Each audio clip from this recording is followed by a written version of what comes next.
Allora, buongiorno a tutti, siamo qui di nuovo con il nostro amico Sven Oem, uno dei maggiori esperti, come ormai sapete, di politica internazionale e soprattutto di politica economica americana.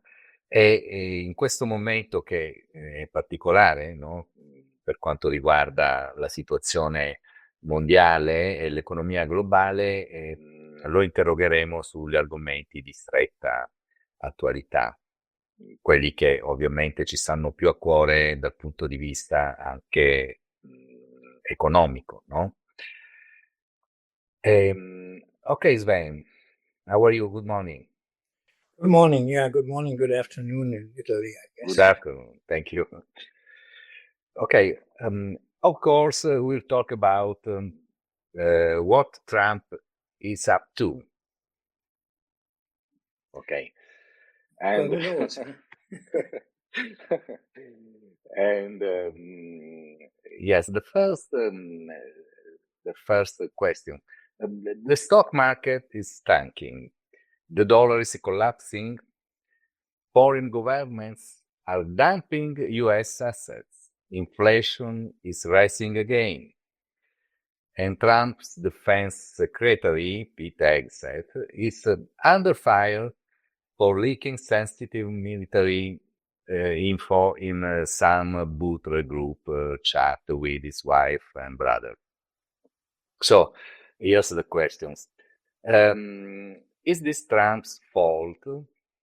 What exactly is Trump doing to fix any of it? How does any of this reflect law and order or constitutional leadership?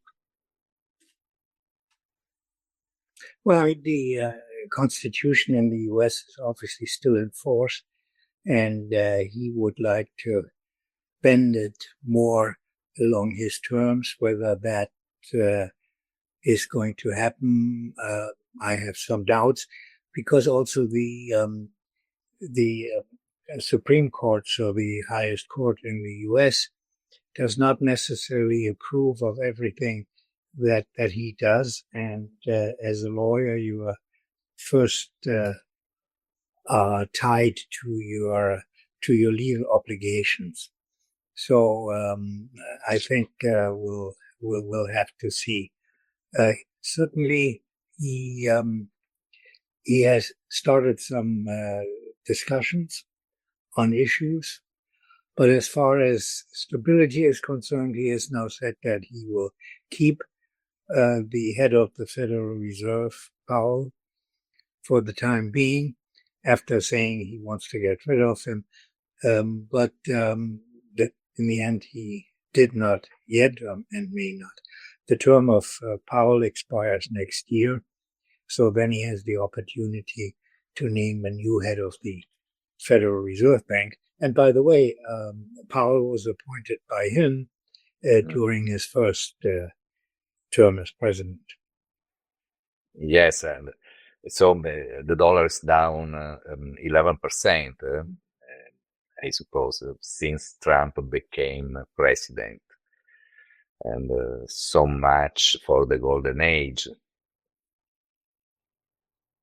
Well, I mean, things you also have to see, and that's a valid argument that he makes. Things take time. If you say the dollar is down, that's correct. But I mean, what is going to replace the dollar? Not the euro, not the renminbi. So there is really no replacement. Certainly not in the short term. Yes, but if Trump doesn't change course and is reckless global trade war soon, we are heading for a serious and entirely avoidable recession, in my opinion. Time is running out. What's your opinion? Well, I mean, this moratorium that he announced of 90 days is being used by a number of countries to negotiate with the US government, on a solution to the tariff issues. And it's just too early to say what the outcome will be. But certainly the countries are going to be engaged in this process. Also the European Union. The European Union is now saying they will also look at the service sector. That is the other part of trade. People usually, when they talk about trade, they only think about some box shipped abroad. But tangible goods are, of course, a major part of trade, but there are also services. And when it comes to services, U.S. has a surplus. And then another and maybe more important part of trade is foreign direct investment. And both sides, the EU and also the US, have made very large investments on each side of the Atlantic. So these investments are much larger than investments in China and so on and so forth. And when you have a factory, you're not going to say, okay, now I'm going to abandon the factory because it's an investment and you don't want to give up the investment. So I think it's a rough passage the next couple of months, perhaps, and we'll see what the outcome is. And it may be different from country to country. Not so much the European countries, because for them, the EU Commission negotiates the tariffs and the other aspects of free trade. But there are so many other countries. It's also just been a bit lenient towards China again. So it's a question where things are going, but the 3-month period has not expired yet, and so there is time to negotiate, and the EU will do that. It's interesting that I just want to point it out that President Trump met last week with the Italian Prime Minister Meloni, and then this coming Saturday at the funeral of the Pope, he's going to see her again. So and that also plays a role, because if she is kind of on good terms with him, and apparently she is, she can obviously make comments that are supporting the European position. And I'm sure that the Commission president and Meloni will be in discussions to make sure that there is support from her on what the EU wants to do. But it's interesting that now that the Pope has passed, the most significant thing that's going to happen after his passing is that the heads of states, many of them are going to meet in Rome and are going to see each other. And that may be helpful also with the tariff discussion. Yes, thank you. About this meeting, Sven, what is more beneficial for Italy, the EU, European Union, or the USA? Well, I think that's you can't really phrase it like that, because obviously Italy is part of the European Union, and that's not going to change unless Italy gets out of it. But I think that's not going to happen, because there would be a great deal of opposition to that because of the many benefits that it also has. And if it was just the US and Italy, then I guess Italy would be a much weaker participant than the US. And I don't think that would be a favorable situation. And I don't see, I mean, yes, every once in a while I read that some politician in Italy says we should get out of the European Union, but I don't see that happening. Thank you. And if Trump had been re-elected in 2020, my curiosity, would he have done the same things he's doing now? This authoritarian attitude toward every other internal institution doesn't seem like something he had during this first term. What your opinion? Well, I think he certainly was much better prepared this time when he took over the presidency. And that is certainly something that one should notice and keep in mind. The first time, I guess he wasn't really prepared for it. And now he's much better prepared. He's also, in principle, there have been no significant resignations, or he hasn't kicked anybody out of the top leadership of the Republican Party or his cabinet. So it is certainly, there is much more support internally now, and we will see what happens in the long run. There are a couple of people who may be on the borderline, like the defense secretary who is criticized for a number of things. But so far, Trump has extended to all of them a positive signal. Thank you. The last question. President George W. Bush on the state of America and the world in 2025. The American dream seems out of reach. Bigotry is emboldened.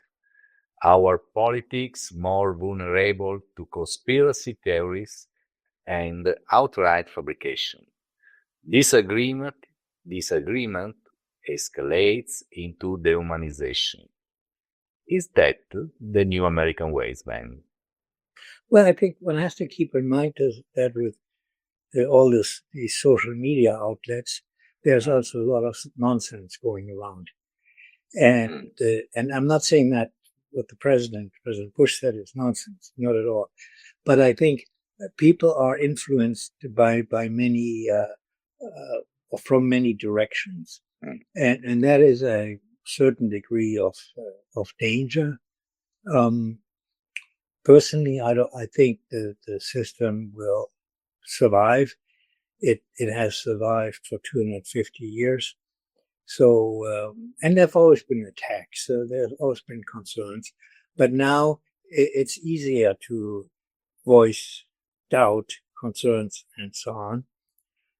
So that it's, to that extent, I think I agree with the president that it has a tendency to undermine the existing structures. But there are also many people who are very supportive of the existing structures. So, and the American dream, I mean, obviously there are people who have the American dream and live it, but you also have to see that there are people who don't have jobs, but at the same time we have full employment. Statistically, we have full employment, and the people that don't have a job are usually people who are not employable. So, and it's less than 5%. So that's also the issue of building factories in the U.S. That's a good point, and we should have more factories in the U.S., but they will be factories that are operated on machines. And so there we can use the technological advances that we have in the U.S. to be able to do that. There are not enough people here to operate the machines because there is no unemployment to that degree. Thank you. Excuse me, but I have another question on Zelensky and Russian situation. And yesterday, Zelensky indirectly rejected the Trump's plane, the 7 points Trump's plane. The peace, no. And what you think about? Well, I think it was, if you read something today, then you heard that President Trump was very annoyed by Putin that he was attacking or continuing to attack the civilian targets in Ukraine. And while he's also attacking Zelensky, But in the past couple of weeks, he seemed to be fairly friendly towards Putin, but that seems to have changed today. Now that can change again tomorrow, but certainly he is telling both of them that they have to come to a peace agreement, and Putin has to stop the attacks. Zelensky may have to reduce his demands. So we'll see if there is an outcome or not. Yes, I think so. Thank you, Sven. Well, thank you very much. You was very, you was very clear and amazing in your opinions. Thank you very much. Thank you. See you soon. See you Yes. soon. Will do. Will do. Thank you. Thank you, Anna.